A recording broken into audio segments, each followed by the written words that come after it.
mardi 20 mai 2025, dans les psaumes, première partie.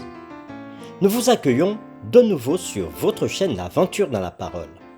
Nous partageons ensemble chaque jour des réflexions importantes pour notre foi en Dieu. Nous prions pour que, aujourd'hui encore, par le Saint-Esprit, la paix et la grâce de Dieu nous soient données dans l'étude de sa parole. Notre communauté s'agrandit et c'est grâce à vous.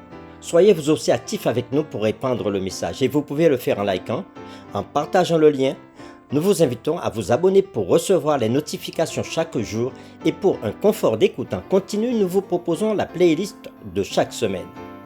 Le texte à mémoriser que nous vous invitons à dire avec nous se trouve dans Apocalypse chapitre 14, le verset 1er.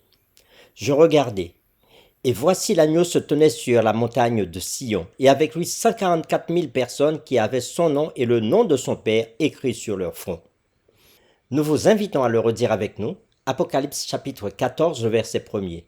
Je regardais, et voici l'agneau se tenait sur la montagne de Sion, et avec lui 144 000 personnes qui avaient son nom et le nom de son Père écrit sur leur front. En quoi les psaumes nous éclairent-ils sur la prophétie biblique? Comment le message évangélique se trouve-t-il dans les psaumes? Les réflexions de cette semaine nous aident à répondre à ces questions, et aujourd'hui nous le faisons avec la séquence « La loi dans nos cœurs ». Le reste du peuple rassemblé sur Sion porte un nom gravé sur leur front, le nom du Père et de l'agneau. Qu'il s'agisse de deux noms différents, c'est peu probable. Jésus est l'image même du Père. Un nom dans les Écritures signifie plus qu'une étiquette sur laquelle on s'adresse à quelqu'un. Il représente le caractère. Encore aujourd'hui, dans de nombreuses cultures, on dit de quelqu'un qu'il a un bon nom lorsqu'on pense du bien de son caractère. Nous vous invitons à lire Exode chapitre 33, versets 18 à 23, Exode chapitre 34, versets 1 à 7 et Psaume 119, verset 55. Et nous répondrons à la question suivante.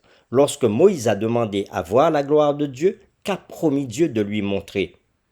Ensuite, que se passa-t-il après que Dieu ait proclamé son nom à Moïse? Dans Exode chapitre 34, verset 5. Nous lisons premièrement Exode chapitre 33, versets 18 à 23. Moïse dit, « Fais-moi voir ta gloire. » L'Éternel répondit, « Je ferai passer devant toi toute ma bonté, et je proclamerai devant toi le nom de l'Éternel. Je fais grâce à qui je fais grâce, et miséricorde à qui je fais miséricorde. » L'Éternel dit, « Tu ne pourras pas voir ma face, car l'homme ne peut me voir et vivre. » L'Éternel dit, « Voici un lieu près de moi. Tu te tiendras sur le rocher. Quand ma gloire passera, je te mettrai dans un creux du rocher, et je te couvrirai de ma main jusqu'à ce que j'aie passé. Et lorsque je retournerai ma main, tu me verras par derrière, mais ma face ne pourra être vue. » Nous lisons maintenant Exode chapitre 34, versets 1 à 7. L'Éternel dit à Moïse, « Taille 2 tables de pierre comme les premières, et j'y écrirai les paroles qui étaient sur les premières tables que tu as brisées. Sois prêt de bonne heure, et tu monteras dès le matin sur la montagne de Sinaï. Tu te tiendras là, devant moi, sur le sommet de la montagne. Que personne ne monte avec toi, et que personne ne paraisse sur toute la montagne, et même que ni brebis ni bœufs ne pèsent près de cette montagne. » Moïse tailla 2 tables de pierre comme les premières. Il se leva de bon matin et monta sur la montagne de Sinaï. Selon l'ordre que l'Éternel lui avait donné, il prit dans sa main les 2 tables de pierre. L'Éternel descendit dans une nuée et se tint près de lui et proclama le nom de l'Éternel. Et l'Éternel passa devant lui et s'écria, « L'Éternel, l'Éternel, Dieu miséricordieux et compatissant, lent à la colère et riche en bonté et en fidélité, qui conserve son amour jusqu'à 1000 générations, qui pardonne l'iniquité, la rébellion et le péché, mais qui ne tient point coupable pour innocent, et qui punit l'iniquité des pères sur les enfants et sur les enfants des enfants jusqu'à la 3e et à la 4e génération. » Nous lisons maintenant le psaume 119, verset 55. « La nuit, je me rappelle ton nom, ô Éternel, et je garde ta loi. » Après avoir lu ces 2 textes, Exode chapitre 33, versets 18 à 23, Exode chapitre 34, versets 1 à 7 et Psaume 119, verset 55, répondons à la question suivante. Lorsque Moïse a demandé à Dieu à voir la gloire de Dieu, qu'a promis Dieu de lui donner?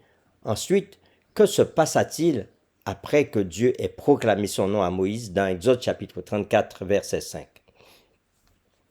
Certains imaginent la gloire de Dieu comme une lumière brillante et inaccessible, ce qui est certainement une description appropriée. Mais la gloire de Dieu est plus qu'un simple spectacle visuel. Sa gloire, c'est son caractère. Il en est de même pour le nom de Dieu. Quand la Bible décrit un reste avec le nom de Dieu inscrit sur leur front, il ne s'agit pas d'avoir des lettres littérales écrites là, sur le front. Il s'agit d'avoir le caractère de Dieu gravé dans notre esprit, dans notre cœur, et ainsi nous reflétons l'amour et le caractère de Dieu dans nos vies. Vous avez été attirés près de Dieu, et vous l'aimez pour ce qu'il est et pour ce qu'il a fait pour vous. Il est également intéressant de noter que lorsque Dieu se décrit à Moïse, il le fait en conjonction avec la réception par Moïse d'une autre copie des 10 commandements qui sont aussi une transcription de son caractère. De même, les personnes qui ont le nom de Dieu dans Apocalypse chapitre 14 sont décrites comme celles qui gardent les commandements de Dieu. Remarquez ensuite les paroles qu'on trouve dans Hébreux. Hébreux chapitre 10 versets 16 et 17 nous dit ceci. « Voici l'alliance que je ferai avec eux après ces jours-là, dit le Seigneur. Je mettrai mes lois dans leur cœur, je les écrirai dans leur esprit, ajouta-t-il, et je ne me souviendrai plus de leurs péchés ni de leurs iniquités. » Fin de citation. Quelle belle expression de l'Évangile! Bien que la loi de Dieu se reflète dans nos vies, nous avons encore besoin que nos péchés ne soient plus jamais rappelés. Le nom de Dieu est son caractère. Sa loi morale est une transcription de son caractère. Et ceux qui sont rassemblés sur la montagne sainte de Dieu dans les derniers jours sont remplis d'un amour pour Dieu, un amour manifesté par l'obéissance à sa loi. Pour terminer, réfléchissons à cette question. Si nous sommes sauvés par la foi et non par la loi, quelle est alors l'importance de la loi de Dieu? Dans 1 Jean chapitre 5 verset 3, il est dit « Car l'amour de Dieu consiste à garder ses commandements, et ses commandements ne sont pas pénibles. » Nous vous invitons à prier avec nous.